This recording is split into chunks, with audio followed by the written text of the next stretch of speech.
Le Grand Matin Sud Radio, 7h-9h, Jean-Jacques Bourdin. Olivier est avec nous. Bonjour Olivier. Olivier.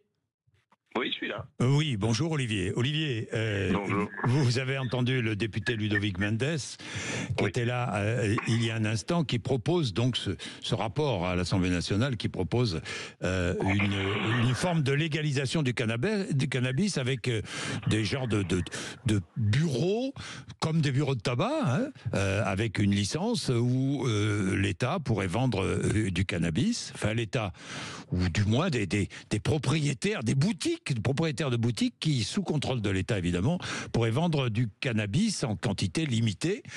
Qu'en pensez-vous ?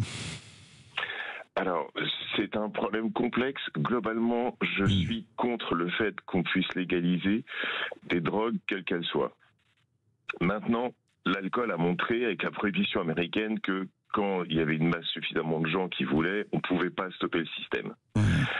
Une réflexion que je me suis faite, c'est, dans ce cas, il faudrait que ce soit l'État qui commercialise, lui, pour que les milliards rentrent dans ses caisses. C'est un peu ce qui est prévu dans ce rapport. Non, ce qui est prévu, c'est moi, de ce que j'en ai compris, c'est qu'on puisse avoir une officine. Mais à votre avis, vous êtes trafiquant de drogue en ce moment, et on vous dit, tiens, il va y avoir une officialisation du marché. Vous devenez un opérateur officiel, mais l'argent part toujours au même endroit. Donc, il faudrait que ce soit uniquement que l'État qui commercialise et que les ressources, les milliards générés aillent directement dans les caisses de l'État.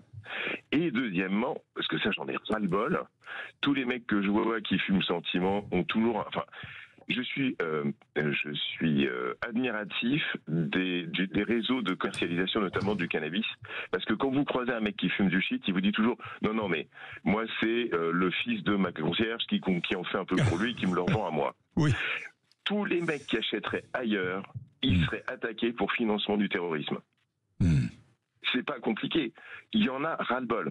Et après, quand j'entends que l'autre problème, c'est il y a une excuse quand tu fumes ou quand tu prends une quelconque drogue, tu prends pas ta bagnole. Oui, mais le problème, c'est que votre outil d'analyse est faussé par la prise de la substance. Donc, il faut bien que les gens se mettent un truc dans la tête, c'est que on ne pourra pas gérer les accidents qui sont liés à la consommation de drogue, puisque votre outil qui vous permet de gérer votre vie de façon régulière est atteint par la consommation du produit. Donc on tourne en rond, mais c'est un vrai problème de santé qu'on ne résoudra pas en 2 coups de cuillère à peau. Mais si on voit ce qui s'est passé sur l'alcool, à savoir on n'a jamais pu empêcher, il y a peut-être un fond de vérité, bien que ça me fasse très très mal de le dire, sur on n'empêchera plus maintenant 30 millions de gugus de dire c'est cool de prendre des substances psychotropes. Mais il faut que l'argent aille direct dans les caisses de l'État. Donc on ne donne pas la possibilité à un privé de commercialiser. Surtout que c'est un agent de l'État, en quelque sorte, c'est un agent de l'État qui commercialise. Alors Olivier, il faut que tout le pognon aille dans les caisses de l'État. Ouais, je comprends. Merci Olivier. Merci, pardon, je suis obligé de vous couper Olivier parce que je voudrais prendre Luc et j'ai pas trop de temps. Luc, sur les airbags. Bonjour Luc, vous êtes garagiste. Oui, bonjour. Bonjour. Beaucoup de véhicules concernés par ces airbags défectueux. C'est dû à la chaleur? Ils sont défectueux, c'est dû à la chaleur? Ouais, principalement, oui. La majorité des airbags qui ont explosé étaient dans des départements ou des régions d'outre-mer. C'était un peu, c'est l'effet un peu de la chaleur qui est un peu, qui favorise un peu ce truc-là. Bon, vous dites attention parce qu'il n'y a pas suffisamment d'airbags disponibles en stock pour répondre à la forte demande soudaine de changement. Pour l'instant, les constructeurs n'ont pas forcément de solution ultra rapide. Donc il faut prendre son mal en patience et puis éventuellement certains constructeurs envoient des courriers en ce moment où ils empêchent les gens de rouler. Il y a ce qu'ils appellent des stop drive. Voilà. Exactement. Par exemple. Mais Luc, vous voyez beaucoup de conducteurs venir, de propriétaires de véhicules venir remplacer les airbags ou demander un remplacement ou s'interroger. Il y en a beaucoup. Ouais, il y en a beaucoup. Il y a beaucoup de gens qui passent, qui veulent regarder. Alors bon, moi je suis agent Peugeot, donc je sais pas forcément.